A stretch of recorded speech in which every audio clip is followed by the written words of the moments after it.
ఈ మతం మాటలే మండలిలో మంటలు పుట్టింది. ఏం జరిగింది?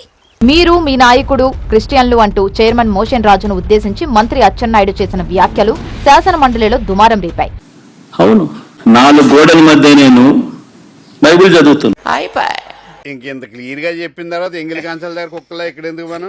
మీరు మీ నాయకుడు క్రిస్టియన్లు కాబట్టే మీకు శ్రీవారిపై నమ్మకం లేదంటూ అచ్చెన్నాయుడు కామెంట్ చేశారు. అయితే ఈ వ్యాఖ్యలపై చైర్మన్ మోషన్ రాజు తీవ్రంగా స్పందించారు. తాను హిందువునని, తన మతం గురించి తప్పుడు వ్యాఖ్యలు చేయడం సరికాదని స్పష్టం చేశారు. మీరు నన్ను క్రిస్టియన్ అంటాం కరెక్ట్ కదా, ఐఎమ్ హిందూ. మీరు నన్ను క్రిస్టియన్ అంటాం కరెక్ట్ కదా, ఐఎమ్ హిందూ. నాతో చెప్తే చెప్పావు కానీ ఇంకెవరితో చెప్పకు. కలియుగ రక్షకులు ఫాదర్ డానియల్ గారు ఆ రోజు మనతో ఏమన్నారు? యేసు ప్రభువే నిజమైనటువంటి దేవుడు. There is no God like our God. Yes. నువ్వు చెప్పిన మార్గమే నిజమైనటువంటి మార్గం. yes వాస్తవంగా ఇది మతం కాదు, ఒక దేవునికి సన్నిధికి చేరడానికి ఒక మహా మార్గం అని చెప్పి ఈ సందర్భంగా నేను తెలియజేసుకుంటాను. Church, I've come here and I've experienced God on many Sundays here. ఇలా బుక్ అయిపోతాయి కల్లో కూడా ఆడుకోలేదు. ఊరుకోవాలడు. మీరు నన్ను క్రిస్టియన్ అంటాం కరెక్ట్ కదా, ఐఎమ్ హిందూ అని మనం చైర్మన్ చేద్దాం అనుకుంటున్నాను. ఒక క్రైస్తవుడు ఒక ఉన్నతమైన స్థితిలో ఉంటాడని మీరు చెప్పారు. యేసు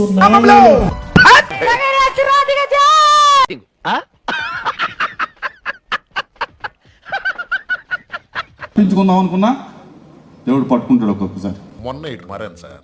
ఎప్పుడు పడితే అప్పుడు డబ్బులు ఇస్తున్నారు, అటు ఇటు మారావనుకో మొత్తానికి పారామస్తాన్లో పోతావు. అచ్చెన్నాయుడు క్షమాపణలు చెప్పాలని డిమాండ్ చేశారు. తాను జగన్ క్రిస్టియన్ అని చెప్పానని, తాను క్రిస్టియన్ కాదని జగన్ చెప్పగలరా అని ప్రశ్నించారు. నేను జగన్మోహన్ రెడ్డి క్రిస్టియన్ అన్నాను అధ్యక్ష. టీవీలో చూసుంటారు కదా, నేను క్రిస్టియన్ కాదని చెప్పానండి. చిన్నపిల్లని చేసి ఈజీ క్వశ్చన్ అని చెప్పి టఫ్ క్వశ్చన్ అడిగేస్తావా? మీకు 11 నిమిషాలు టైం ఉంది. మీరు 11 నిమిషాలు కౌంట్. మీ కష్టం పగవాడికి కూడా రాకూడదు గురుగారు.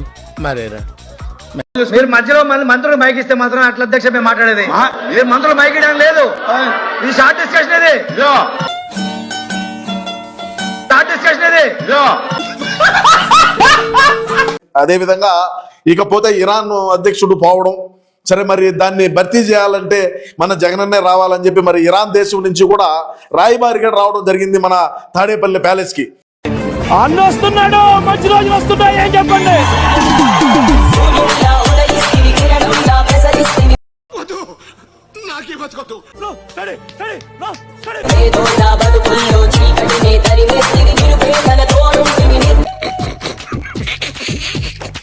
ఎట్లా ఇప్పుడు మనం అన్నను ప్రధానమంత్రిని చేయాలంటే చాలా టైం పట్టేట్టుగా ఉండాలి. మరి అదే విధంగా చూసుకుంటే ఇప్పుడు ఖాళీగా ఉండదు కదా పోస్టు. ఈ పొద్దు ఈ కుర్చీలో కూర్చోడానికి ఒక్క మగోడు లేడా?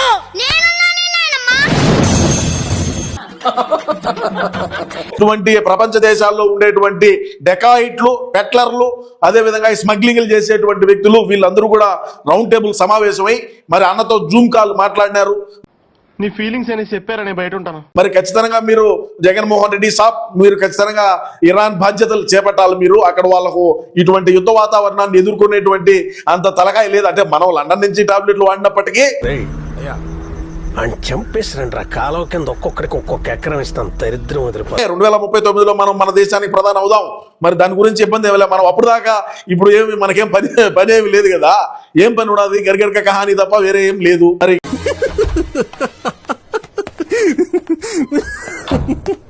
త్వరలోనే ఇరాన్ దేశానికి అధ్యక్షుడైతాడు, బాంబులు చుడతాడు. పులివెందల బాంబు రుచేందనేది దేశాలు కాదు కదా, ఖండాలకు వ్యాప్తి చేసేట్టుగా అన్న సిద్ధం చేస్తాడు.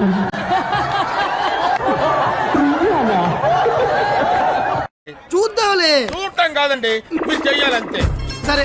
మీరు ట్రై చేస్తారన్నారంటే అది ఓకే అయిపోయిన